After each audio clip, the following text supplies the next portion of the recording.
Tem uns palavreados na química que a gente usa tanto assim, a população em geral usa muito, mas é muito importante a gente saber o significado. Por exemplo, a palavra átomo. Átomo é uma palavra derivada do grego que significa indivisível. Porque antes de existir a ciência que existe hoje, os gregos, os pensadores gregos, eles tiveram essa ideia de que a matéria era feita de partículas infinitamente pequenas e que elas eram a menor parcela da matéria. Elas eram indivisíveis, não dava mais para partir em outros pedaços. Mas como é que a gente entende a estrutura de um átomo? Ao longo dos anos, a ciência tem explicado como é o átomo. Existe uma ideia, um modelo de átomo para que a gente entenda como as substâncias se formam. A gente vai falar um pouquinho sobre estrutura atômica. Vamos lá.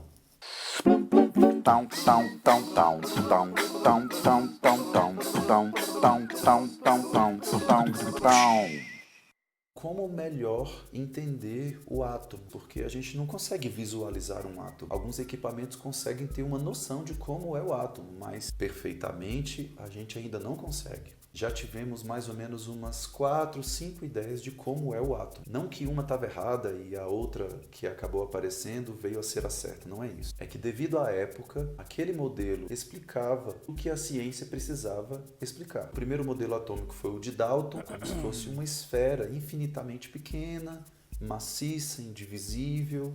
Passaram-se alguns anos e a ciência não conseguia explicar alguns fenômenos só com o modelo de Dalton. Veio a necessidade de fazer alguns ajustes, por exemplo, atribuir carga elétrica a esse átomo. Daí vem um segundo modelo atômico, o modelo de Thomson. Era um centro positivo, esférico, e na superfície dele tinham cargas negativas, fechando o somatório de cargas positivas e negativas. E esse modelo de Thomson não era suficiente para explicar novos fenômenos observados pelo homem. Veio um outro cara chamado Rutherford, com o experimento que ele criou, ele conseguiu mostrar que o átomo tinha núcleo formado por prótons e nêutrons. O próton tem massa e carga positiva e o nêutron, pelo nome dele, não tem carga elétrica, mas tem massa. Essas duas partículas constituem o núcleo do átomo.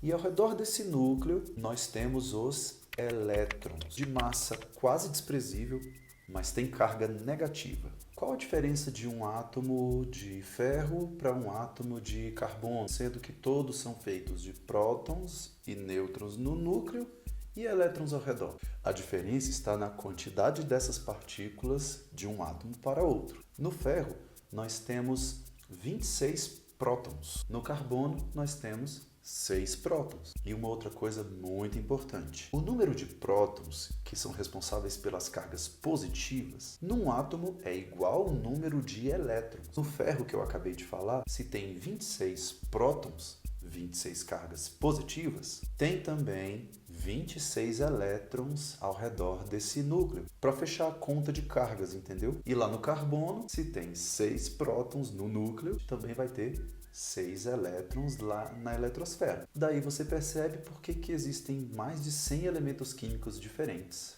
Esse modelo de Rutherford foi aprimorado por outro cientista chamado Bohr. Ele e os colaboradores dele desenvolveram uma teoria atômica explicando como os elétrons se organizam nessa região ao redor do núcleo. Essa região chama-se eletrosfera. Essa eletrosfera ela é dividida em 7 níveis de energia. Esses níveis de energia se subdividem em subníveis de energia.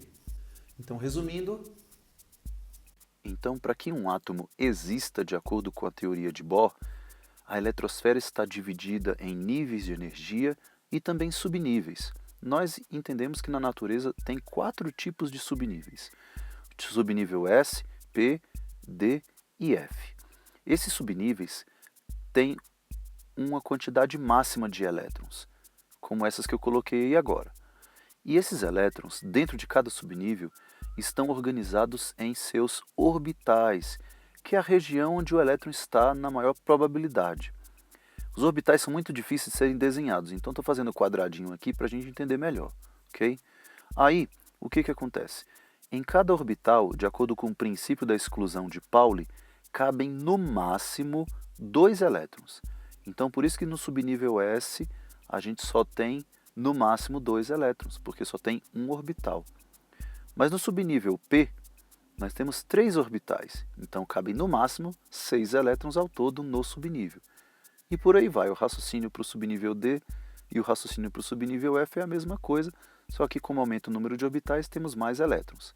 Agora, onde é que estão esses subníveis em cada nível de energia? Então, no primeiro nível, nós temos apenas um subnível, que é o S. No segundo nível, nós temos 2 subníveis, S e P. No terceiro, nós temos subníveis S, P e D. No quarto, nós temos os subníveis S, P, D e F.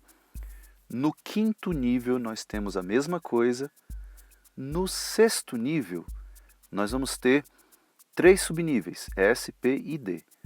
E no último nível, que é o sétimo, nós só temos um subnível, que é o S. É isso que nós observamos na natureza, ok? Como esses elétrons se organizam na eletrosfera? Existe um diagrama que explica como esses elétrons se organizam para boa parte dos elementos que a gente costuma trabalhar nas provas de vestibular. Queria mostrar para vocês como usar esse diagrama. Vamos lá? Vou mostrar então como é que se monta o diagrama de Pauling. Ele serve para a gente distribuir elétrons para qualquer elemento que cai em vestibular. Então a primeira coisa é a gente escrever aquela ordem certinha de novo dos níveis e os subníveis que tem em cada nível, ok? É desse jeitinho aí. Em seguida, a gente desenha setinhas, bem bonitinho, do jeito que eu estou fazendo aí, porque a gente vai seguir a ordem dessas setas para ir jogando os elétrons na medida em que for necessário. Obviamente, a gente não vai encher isso aí tudo de elétrons, porque os elementos, cada um tem um número de elétrons definido. Então, por exemplo, o potássio, símbolo K, ele tem um número de massa 39 e um número atômico 19. Ora, o número atômico é o mesmo que número de prótons, e número de prótons é o mesmo que número de elétrons. Então, a nossa tarefa vai ser distribuir 19 elétrons. Para onde eles vão? Então, vamos começar lá de cima, distribuindo os elétrons. Então, no subnível S, a gente sabe que cabem no máximo 2, coloco 2. Beleza, seguindo essa seta, percebo que já acabou a setinha, então eu parto para a próxima seta, e aí me deparo com outro subnível S, que também cabe 2. Acabou a setinha, parto para a terceira, me deparo com o subnível P, que cabe no máximo 6. Na mesma setinha, me deparo com o subnível S, que cabe 2. Parto para a próxima seta, outro subnível P, que cabe em 6. Fazendo a conta, já distribuí 18 elétrons. Então só falta 1. Então aquele subnível S ali, eu não preciso colocar 2, só preciso colocar 1. E pelo princípio da exclusão de Pauli, eu posso colocar 1, porque cabem no máximo 2 elétrons. Então ele pode ficar só com 1 elétron mesmo. Bem, o que eu fiz foi distribuir os 19 elétrons.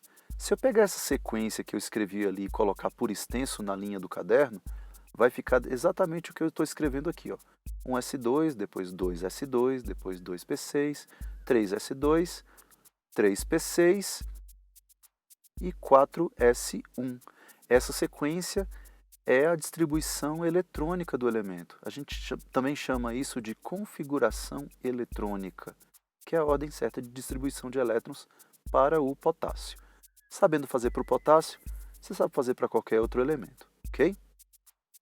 Agora que você sabe como distribuir os elétrons para qualquer átomo que tem em qualquer exercício, entender quantos elétrons nós temos na última camada de qualquer átomo é muito importante para a gente resolver questões de química. Nós geralmente chamamos de camada de valência. O vídeo de hoje foi para te explicar como você pode distribuir os elétrons e saber sempre quantos elétrons nós temos na última camada. Mas agora vai uma dica para você bater o olho na tabela periódica e saber exatamente quantos elétrons um elemento qualquer vai ter na sua última camada. Dá uma olhada nisso aí. Então vamos fazer aqui um esboço da tabela periódica para mostrar o seguinte para você. Aqui eu coloquei só as famílias da tabela, né? Ao todo são 18 famílias, mas elas são divididas em duas partes, a família A e a família B. A família A são essas aí que eu estou te mostrando. Esse jeito de representar as famílias é muito prático e você vai entender por quê. Porque olha só, família 1A, todos eles têm um elétron na camada de valência e tem configuração eletrônica terminando em S1. 1S1, 2S1, 3S1, até 7S1. Isso acontece em todos os elementos da família 1A. Ok? O raciocínio para a família 2A é parecido. Na família 2A, todos eles terminam com configuração S2 e todos eles têm 2 elétrons na camada de valência. Na família 3A, todos os elementos têm 3 elétrons na camada de valência e terminam em configuração P1. Na família 4A, todos eles têm 4 elétrons na camada de valência, terminando a configuração eletrônica em P2. Na família 5, 6, 7 e 8A, o raciocínio é o mesmo, pessoal. Uma coisa interessante, todos eles, pelo nome que eu estou te falando aí, 4, 5, 6, 7, 8, é o número de elétrons que eles têm na camada de valência. Ok? Bem, a família B, uma coisa que a gente tem que falar que são os metais de transição e a configuração eletrônica deles, dessa família que eu estou colocando que termina em D1 até a última família que termina em D10, é a principal informação que a gente tem que ter dessa família, ok? Mas o mais importante mesmo é, batendo o olho na tabela periódica, eu sei quantos elétrons tem na camada de valência daquele elemento e como termina a configuração eletrônica dele. Valeu? Entendeu? Por exemplo, carbono. Eu bato o olho na tabela periódica, percebo que ele é da família 4A. Quantos elétrons ele tem na camada de valência? 4. O magnésio, da família 2A. Então, quantos elétrons ele tem na camada de valência? 2. O cloro é da família 7A. Quantos elétrons ele tem na camada de valência? 7. Você precisa ter agilidade nesse tipo de assunto. Daqui para frente, nós sempre vamos mencionar elétrons ou camada de valência para a gente explicar assuntos referentes a ligações químicas, moléculas, propriedades das substâncias, tipos de substâncias. O vídeo de hoje, então, é um pré-requisito para os próximos vídeos, entendeu? Amiguinho, é só isso. Então, fica com Deus e até a próxima. Tão, tão, tão, tão, tão, tão, tão, tão, tão, tão, tão, tão, tão, tão, tão, tão.